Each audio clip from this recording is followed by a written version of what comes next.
ಋತುಹರಿತಕಿ. ಅಣಲೆಕಾಯಿ ಎಷ್ಟು ಗ್ರೇಟ್ ಅನ್ನೋದು ನಿಮ್ಗೆ ಆಲ್ರೆಡಿ ಗೊತ್ತಿದೆ. ಗೊತ್ತಿಲ್ಲ ಅಂದರೆ ಕೆಳಗಡೆ ಇರೋ ಲಿಂಕ್ ಕ್ಲಿಕ್ ಮಾಡ್ಕೊಂಡು ನೋಡ್ಕೊಳ್ಬೋದು. ಈ ಅಣಲೆಕಾಯಿಯನ್ನು ಒಂದು 1/4 ಚಮಚ ಅಷ್ಟು ಸಾಕು ಪ್ರತಿನಿತ್ಯ ತೆಗೆದುಕೊಳ್ಳೋದಿದ್ದರೆ ಆ ಪುಡಿಯನ್ನು ತೆಗೆದುಕೊಳ್ಬೇಕು. ಆ ಪುಡಿಗೆ ಈ ಮಳೆಗಾಲದಲ್ಲಿ 1/4 ಚಮಚದಷ್ಟು ಸೈಂಧವ ಲವಣವನ್ನು ಮಿಕ್ಸ್ ಮಾಡಿಕೊಂಡು ಅದನ್ನು ಹಾಗೆ ತೆಗೆದುಕೊಳ್ಬೋದು. ಅಂದರೆ ಸ್ವಲ್ಪ ಬಿಸಿನೀರಿಗೆ ಹಿಂಗೆ ಹಾಕ್ಕೊಂಡು ಅದನ್ನು ಕುಡಿಬಹುದು.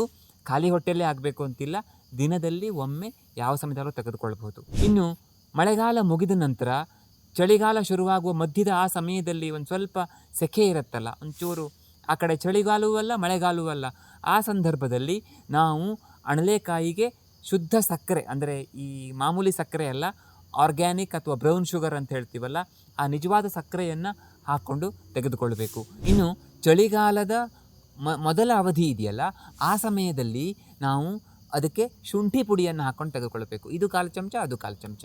ಇನ್ನು ಚಳಿಗಾಲದ ಮುಂದಿನ ಅರ್ಧ ಭಾಗದಲ್ಲಿ ಶುಂಠಿ ಪುಡಿಯಲ್ಲ, ಹಿಪ್ಪಲಿ ಪುಡಿಯನ್ನು ಅದು 1/4 ಚಮಚ, ಇದು 1/4 ಚಮಚ ಹಾಕ್ಕೊಂಡು ನಿತ್ಯ ಸೇವನೆ ಮಾಡಿದರೆ ತುಂಬ ಅದ್ಭುತವಾದ ರಿಸಲ್ಟ್ ಸಿಗುತ್ತೆ. ಇನ್ನು ಚಳಿಗಾಲ ಮುಗಿದಿರುತ್ತೆ, ಬೇಸಿಗೆಗಾಲ ಬಂದಿರಲ್ಲ, ಆ ಮಧ್ಯದ ಸಮಯದಲ್ಲಿ ನಾವು ಅದಕ್ಕೆ ಸ್ವಲ್ಪ ಜೇನುತುಪ್ಪವನ್ನು ಹಾಕ್ಕೊಂಡು ಸೇವನೆ ಮಾಡಬೇಕು. ಬೇಸಿಗೆಗಾಲದಲ್ಲಿ ಅದಕ್ಕೆ ಸ್ವಲ್ಪ ಬೆಲ್ಲವನ್ನು ಹಾಕ್ಕೊಂಡು, ಒಂದು 1/4 ಚಮಚದಷ್ಟು ಅಣಲೆಕಾಯಿ ಪುಡಿ, ಅದಕ್ಕೆ ಸ್ವಲ್ಪ ಬೆಲ್ಲವನ್ನು ಹಾಕ್ಕೊಂಡು ತಗೊಂಡ್ರೆ ನಮ್ಮ ಇಮ್ಯುನಿಟಿ ಪವರ್ ಚೆನ್ನಾಗಿರುತ್ತೆ. ನಮ್ಮ ಎಲ್ಲ ರೀತಿಯಲ್ಲೂ ನಮ್ಮ ದೇಹದ ಆರೋಗ್ಯ ತುಂಬ ಚೆನ್ನಾಗಿರಲಿಕ್ಕೆ ಮತ್ತು ನಿಜವಾದ ಡಿಟಾಕ್ಸಿಫಿಕೇಷನ್ ನಮ್ಮ ದೇಹದಲ್ಲಿ ಆಗಲಿಕ್ಕೆ ಹೆಲ್ಪ್ ಮಾಡಿಕೊಡುತ್ತೆ.